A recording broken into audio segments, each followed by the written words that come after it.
Everyone, this is Shilpa Gurua. Welcome to let's learn with Gurua. का सोपलियां मस्त होंगे, अपनी पढ़ाई में व्यस्त होंगे। तो हम देख रहे थे इतिहास के क्रम में रजिया सुल्तान के बाद मुइजुद्दीन को। तो मुइजुद्दीन भले ही 2 वर्षों के लिए राजा सुल्तान बनता है, बट वो बनता है तो इतिहास में पढ़ना जरूरी हो जाता है। तो मुइजुद्दीन बहराम शाह के वक्त है वो 2 महत्वपूर्ण घटनाएं हुई थी, जिसमें था एक तो था नायाब ए मुमलिकात, जो पद निर्मित किया गया था। तो नायाब ए मुमलिकात क्या था भाई? तो जो अमीर सरदार थे तुर्कानी चहलगामी जिनको बोलते हैं, तो इन अमीर सरदारों ने के सहयोग से ही तो बहराम शाह मुइजुद्दीन है वो सुल्तान बना था, मुइजुद्दीन बहराम शाह। तो जो अमीर सरदारों ने है वो एक पद का सर्जन किया जिसका नाम था नायाब ए मुमलिकात। तो इसमें क्या था भाई कि सुल्तान के ऊपर हम है वो कंट्रोल रखेंगे, उसको नियंत्रित रखेंगे और अपनी जो स्थिति है उसको और अधिक मजबूत करेंगे। इस उद्देश्य से इस पद का है वो सृजन किया गया था अमीर सरदारों के द्वारा बहराम शाह के वक्त। तो भाई ये पद क्या हुआ, जिस पद का जो अमीर सरदार थे, जो कि इल्तुतमिश के वक्त है वो इल्तुतमिश ने इन्हें बनाया था, अमीर सरदारों का संगठन बनाया था तुर्कानी चहलगामी। ये है वो रजिया के वक्त है वो और अधिक मजबूत हो जाते हैं और जो षड्यंत्र है दिल्ली सल्तनत के विरुद्ध षड्यंत्र है वो करते हैं। और यही अमीर सरदार अब है वो जो मुइजुद्दीन बहराम शाह के वक्त है वो और अधिक अपने आप को मजबूत करने के लिए ये पद का निर्मित करते हैं। बट हो जाता है उल्टा, जो भी इस पद पर बैठता है उसकी करा दी जाती है हत्या, क्योंकि भाई इस पद पर बैठने वाला व्यक्ति है वो अपने आप को बहुत ज्यादा मतलब स्मार्ट समझता है, चतुर समझता है, राजा के समतुल्य समझता है। तो भाई देखो, जो सेकंड जो महत्वपूर्ण घटना हुई थी वो हुई थी मंगोलों का आक्रमण। तो क्या इससे पहले भी मंगोलों का आक्रमण हुआ था? तो वो देखो, तो हालांकि मंगोलों के आक्रमण का अवसर है वो इल्तुतमिश के काल के दौरान ही उत्पन्न हो गया था। तो मंगोलों के आक्रमण का जो कारण है वो इल्तुतमिश के काल के दौरान, यानी कि जो मुइजुद्दीन बहराम शाह और रजिया सुल्तान के पापा जी डैडी जी के वक्त ही ये का जो मंगोलों के आक्रमण का भय है वो उत्पन्न हो गया था। तो किस प्रकार से हुआ था वो देखो, किंतु जो इल्तुतमिश था इसने भाई अपनी कूटनीतिक सूझबूझ के कारण है वो इस अवसर को टाल दिया। दरअसल 1221 ईस्वी में एक मंगोल शासक था जिसका नाम था चंगेज खान। तो सिचुएशन देखो, दरअसल 1221 ईस्वी में एक मंगोल शासक था जिसका नाम था चंगेज खान।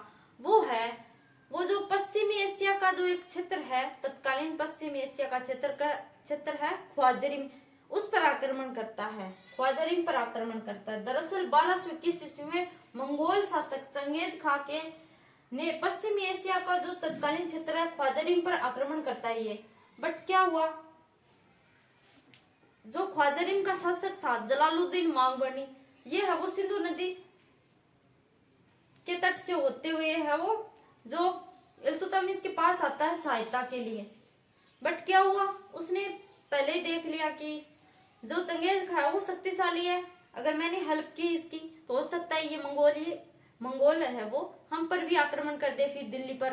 तो इस अवसर को है वो पहले ही टाल दिया था इल्तुतमिश ने। लेकिन 20 वर्ष के बाद जब मुइजुद्दीन बहराम शाह राजा बनता है, सुल्तान बनता है, तो इसके शासनकाल में मुइजुद्दीन बहराम शाह के शासनकाल में है वो 1241 ईस्वी में, तो बहराम शाह के शासनकाल इस अवसर यहाँ पर तो इसने टाल दिया इस अवसर को, क्योंकि इसने हेल्प नहीं की इसकी। अगर ये हेल्प कर देता तो ऑब्वियसली है वो जो मंगोल शासक था चंगेज खान वो दिल्ली पर 1221 में ही है वो आक्रमण कर देता, बट इसने हेल्प नहीं की और ये अवसर है वो टल गया। अब देखो, बहराम शाह के शासनकाल में 1241 ईस्वी में ताहिर के नेतृत्व में मंगोलों ने भारत पर आक्रमण किया। लेकिन इसके 20 वर्ष बाद है वो ताहिर एक व्यक्ति था, तो ताहिर मंगोलिया का शासक था जिसका नाम था ताहिर। तो 1241 ईस्वी में ताहिर के नेतृत्व में है वो दिल्ली पर है वो आक्रमण करते हैं मंगोल, ताहिर के नेतृत्व में 1241 ईस्वी में। तो जो बहराम शाह है ओबियसली ये अपनी सेना भेजेगा, पहले खुद तो जाएगा नहीं, तो इसने है वो अपनी जो एक अमात्य था, इसका मंत्री था, उसको भेजा। तो इसकी सेना है वो युद्ध में परास्त हो गई। बहराम शाह ने अपनी सेना है वो भेजता है जो कि युद्ध में हार जाती है। तो जो ये सेना भेजता है वो हार जाती है। अब जो अमात्य था, इसका खुद अमात्य, वो भी है वो दिल्ली सल्तनत में जब रजिया सुल्तान थी तो तब से इसकी भी इच्छा थी कि मैं भी शासक बनूं, मैं भी सुल्तान बनूं। तो यहाँ पर भी सेना हरा देता है, ये हार जाती है मंगोलों से सेना। अब देखो, मंगोलों ने दिल्ली पर आक्रमण करते हुए बहराम शाह की हत्या कर दी और अलाउद्दीन मसूद शाह को अगला सुल्तान घोषित कर दिया। तो कहा जाता है कि मंगोलों ने वो दिल्ली पर आक्रमण किया और जो मुइजुद्दीन बहराम शाह था, इसकी हत्या कर देता है, मंगोल हत्या कर देते हैं और जो दिल्ली का अगला सुल्तान है वो अलाउद्दीन मसूद शाह को बनाते हैं। अब इतिहासकार और क्या बोल रहे हैं, कुछ इतिहासकार की भी जान लेते हैं। तो कुछ इतिहासकार ये बोलते हैं कि जो ये अमीर सरदार थे, इन्होंने है वो जो मुइजुद्दीन बहराम शाह की हत्या की थी। हो सकता है बहुत सारे कारण है, क्योंकि जो नायाब ममलिकत पद सर्जित किया गया था उसमें जो मुइजुद्दीन बहराम शाह वो हत्या पे हत्या करवा रहा था इस पद पर बैठने वाले व्यक्ति की, और असंतुष्ट वो भी थे उससे, तो अमीर सरदारों ने उसकी हत्या कर दी।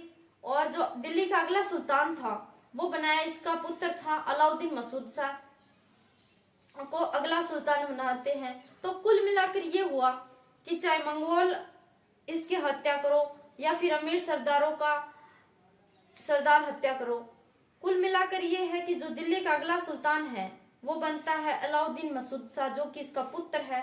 तो जो भी दिल्ली सल्तनत का अगला शासक होगा वो होगा अलाउद्दीन मसूद शाह। तो भाई 2 वर्षों का शासनकाल था हमारा। मुइजुद्दीन बहराम शाह जी को हमने जान लिया। 2 महत्वपूर्ण घटनाएं आपको ध्यान में रखनी है, मोस्ट इम्पोर्टेंट यही है, नायाब ममलिकत क्या है पद, और ये जो मंगोलों का आक्रमण है वो पहले इल्तुतमिश के वक्त भी होता है, बट इस स्थिति को उसने टाल दिया था। बाद में 20 साल बाद 1241 में ताहिर के नेतृत्व में यहाँ आक्रमण होता है, सेना भेजता है बट हार जाती है और कहते हैं कि इसकी हत्या मंगोलों ने की। और कुछ इतिहासकार ये भी कहते हैं कि इसकी हत्या है वो अमीर सरदारों ने करवा दी। तो भाई देखो, कई इतिहासकारों का मत ये है कि बहराम शाह की हत्या अमीर सरदारों ने की और अंततः अलाउद्दीन मसूद शाह को दिल्ली पर की गद्दी पर बैठाया।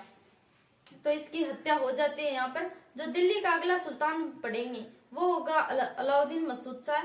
होपफुली आपको समझ में आया होगा, मैंने बहुत इजी वे में आपको समझाने का प्रयास किया है। तो मिलते हैं नेक्स्ट वीडियो में, तब तक के लिए बाय बाय, जय हिंद, वंदे मातरम।